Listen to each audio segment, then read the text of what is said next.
Hello, I am the 13th Wolfman, and I picked up some things today. First thing I picked up was Dawn of the Dead, the remake by Zack Snyder of the 1978 George A. Romero classic. Zack Snyder did a pretty good job updating this film. I mean, George Romero did his job of talking about how materialistic people were in the 1970s. Snyder took that commentary pretty much out of it this time and just made it a survival film. Romero reminded us of the problems man had with society. Snyder just said, you know what, we all have problems, deal with it, and they're all now zombies. You know, I mean, he expanded the family. Instead of it being just like 4 or 5 survivors, it grew into a nurse, a criminal, his wife, a cop, another guy, Matt Frewer with his family, the really fat guy that was dressed up like a woman. You know, and the 3 security guards. I mean, the expansion of the characters was just outstanding. Not as much comedy in it as in the 1978 classic, and we don't get the head. You know, the scene where the top of the head gets lopped off by the helicopter. Sorry, but it's a favorite of mine. I mean, I think Snyder could at least snuck that in there somewhere. All in all, a good film. I picked it up on, I already had it on DVD, but I picked it up on Blu-ray just because I could. And it was a decent price. My second pickup was Return of the Living Dead. Sorry. My main bitch about this movie is the cover art. I own the 1984 classic, first generation, almost bare bones edition with the poster art on it. And then about 3 or 4 years after I picked that one up, the second generation came out with not quite this cover art. I don't think Tom Matthews was on the cover. I think it was just pretty much this. And give me a break. Who's in charge over there at MGM? Give us the poster art. In fact, do what Arrow's doing with the European things, where you can get Bay of Blood and you get like 4 different covers, or the Roger Corman classics, where you can get Humanoids from the Deep, and if you flip the cover over, I believe it's a Monster. It's the same movie, just a different name. I think in Europe it was called Monster. You know, give us something. We are the fans. We are the ones that buy it. Don't give us the cheesy looking, you know, made with Photoshop bad cover.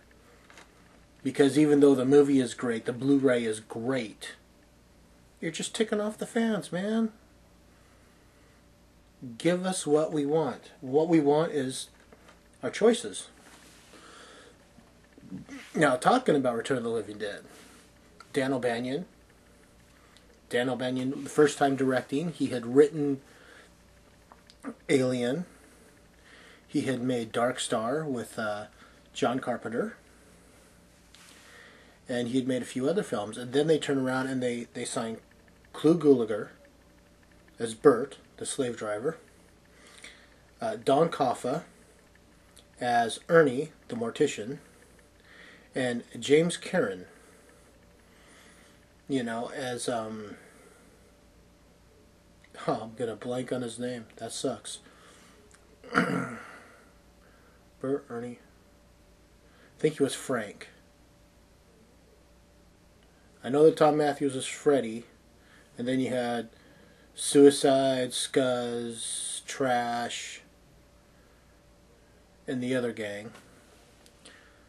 But it was just, man, they made this movie for just about what seemed like nothing. And they made it look good.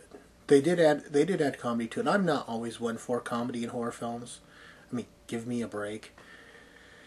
If I'm going to a horror film, I'm going there to, you know, be scared. Even though movies don't scare me, but I just want that eerie, creepy, visceral feeling.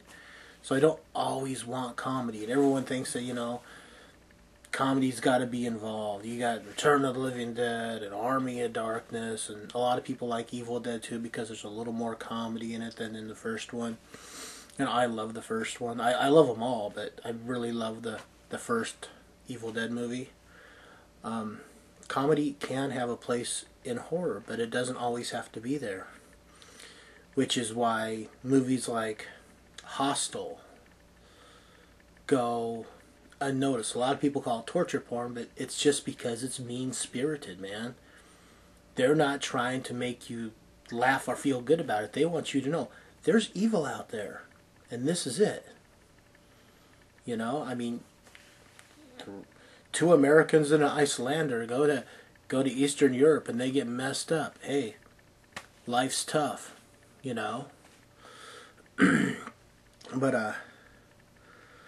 but going back to Return of the Living Dead, Return of the Living Dead had its comedic moments, and it was good. I know, I've double dipped on this, and it really it irks me, but I'm fine with it because I've watched it on Blu-ray. It's the Blu-ray DVD combo, which I got for a steal. I think it was like $9.99. So I paid $5 a movie. Hey, I'm fine with that.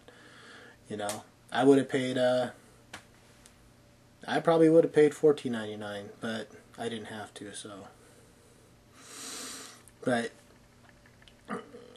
it's a good movie. They got the zombies right. Trash Man, Alan Troutman did a really great job. I watched it with the commentary, the digitally remastering of it. It's just they did a good job. There's nothing else to say about this. I liked part 2, and a lot of people didn't get the fact that you got Tom Matthews and James Karen back in part 2, but they're not Frank and Freddie, or whatever James Karen's name was. For some reason, I want to say it's Frank, but it just doesn't sound right. There's a voice in my head, and it's not saying yes. They weren't playing the same character, so a lot of people got confused. Even though the guy that played the Colonel did play the same character in the second film. I didn't get confused. I'm sorry. I accepted the fact that Karen and Tom Matthews liked being in the first zombie film, and they were asked to come back and not play the same characters. And they're like, hey, that's fine, that's cool, let's deal with it, let's move on. They're now grave robbers. Where's the irony in that, man? I mean, they went from supplying, medical schools to robbing graves. I liked it. I even liked the third one. I mean, Melinda Clarke, dude. Who doesn't like Melinda Clarke? Wow. The fourth and fifth movies of Return of the Living Dead just plain suck. There's no way around it. You watch one movie and this outbreak happens. You watch the second movie, the same kids are in it, and they have no idea what happened. They act like this is the first time. It's like they filmed these two movies back to back, and then they just kind of interwoven the two parts. Like the movies got mixed up or something. Yeah, that makes sense. But those are my pickups, and I'm already hitting 9 minutes. So yeah, those are my pickups, and you have a good day because the Wolfman is on the prowl.